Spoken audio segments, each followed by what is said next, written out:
माननीय अमित शाह जी की press conference के बाद हमारे सामने भी खड़े होते हैं जिनका उत्तर ढूंढना बेहद आवश्यक हो जाता है। सबसे पहली बात तो ये कि भारतीय जनता पार्टी के लोगों को पहले से पता था कि ये सब कुछ होने वाला है और अब इसके एक नहीं एक से अधिक प्रमाण हमारे और आपके बीच उपलब्ध हैं, जहां भाजपा के नेता 20-20 लाख रुपए के नोटों की गड्डियों को लहराते हुए तस्वीरें खिंचवा रहे हैं, सोशल मीडिया पे शेयर कर रहे हैं। दूसरी बात ये, भारतीय जनता पार्टी का खुद का स्टैंड बड़े नोटों को खत्म करने को लेकर जब वो सत्ता में नहीं थे इसके ठीक उलट था। माननीय जेटली साहब वही जेटली साहब हैं जो आज वित्त मंत्री हैं, पहले कहा करते थे गरीब जनता इससे तबाह हो जाएगी। मीनाक्षी लेखी जी का स्टेटमेंट है 65% जनता इस देश की बर्बाद हो जाएगी, आहत हो जाएगी, खत्म हो जाएगी। इस प्रकार के बयान इन लोगों ने बड़े नोटों के खत्म करने की योजना के खिलाफ दिए हुए हैं तब जब वो सत्ता से बाहर थे। तीसरी बात जो मैं कहना चाहता हूं ये कि भारतीय जनता पार्टी के समर्थक नेता, बड़े बड़े और चाहने वाले कई सारे लोग बार बार लगातार ये कह रहे हैं कि परेशान वही हैं जिनके पास काला धन है।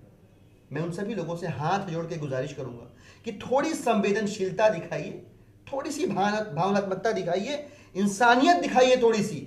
जो लोग कतारों में खड़े हैं वो रोज कुआं खोदकर पानी पीने वाले लोग हैं, सड़क पर चलने वाले आम आदमी हैं, और जो बड़े लोग हैं जिनके पास काला धन रहा होगा उनकी आपसे सेटिंग रही होगी, वो अपना इंतजाम पहले कर चुके हैं।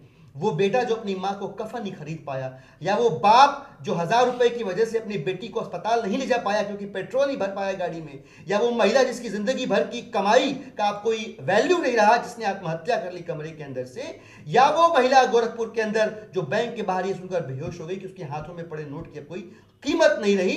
आपने उनके बारे में इस योजना को बताते समय सोचा था कि नहीं सोचा था?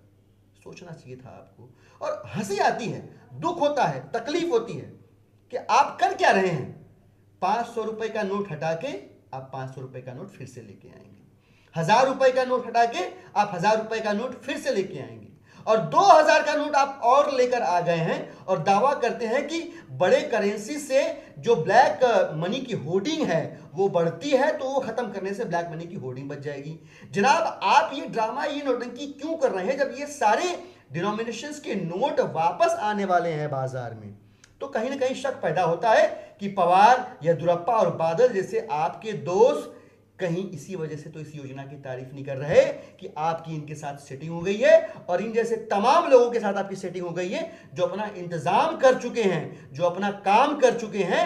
भारतीय जनता पार्टी के वेस्ट बंगाल की यूनिट ने यह महज इत्तेफाक नहीं हो सकता कि इस योजना के लागू होने के ठीक पहले लगभग 1.5 करोड़ रुपए 500 और 1000 के नोटों के बंडलों में बैंक के अंदर जमा करवाए हैं। तो अमित शाह जी, आपकी पार्टी है ऐसी पार्टी जिसके 80% फंड्स का किसी को सोर्स नहीं पता। यह देश आपसे जानना चाहता है कि पिछले 6 महीने में, ये देखिए, ये बहुत बड़ा प्रश्न है, बहुत बड़ी योजना आपने लागू करने की कोशिश की और एक बहुत बड़ा हिस्सा इस देश की जनता का इससे परेशान है, आहत है। तो इसलिए ये लाजिमी हो जाता है, जरूरी हो जाता है कि आप अपने पार्टी के हर बैंक अकाउंट का पिछले 6 महीने का बैंक स्टेटमेंट सार्वजनिक करें। वेस्ट बंगाल में एक जगह की इंफॉर्मेशन तो आज पब्लिक हो गई है, पर क्या पता कि आपके हर राज्य की यूनिट इस प्रकार से करोड़ों रुपए इस योजना के लागू होने के पहले जो है वो जमा करवा चुकी है। आपके चाहने वाले बड़े बड़े नेता इस प्रकार की योजना लागू होने से पहले अपने बैंक अकाउंट में पैसे जमा करवा चुके हैं।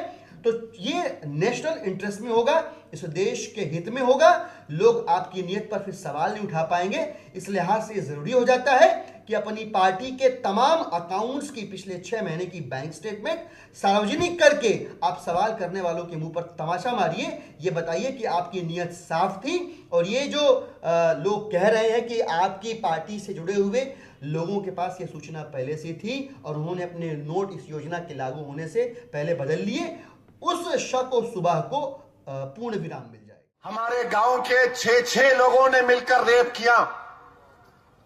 मेरी बहन रातों में पुकारती है, दिन में खाना नहीं खा सकती, इसीलिए मैं उसको देखते रहता हूं। मुझे डर लगा रहता है कि कहीं ये खुदकुशी ना कर ले।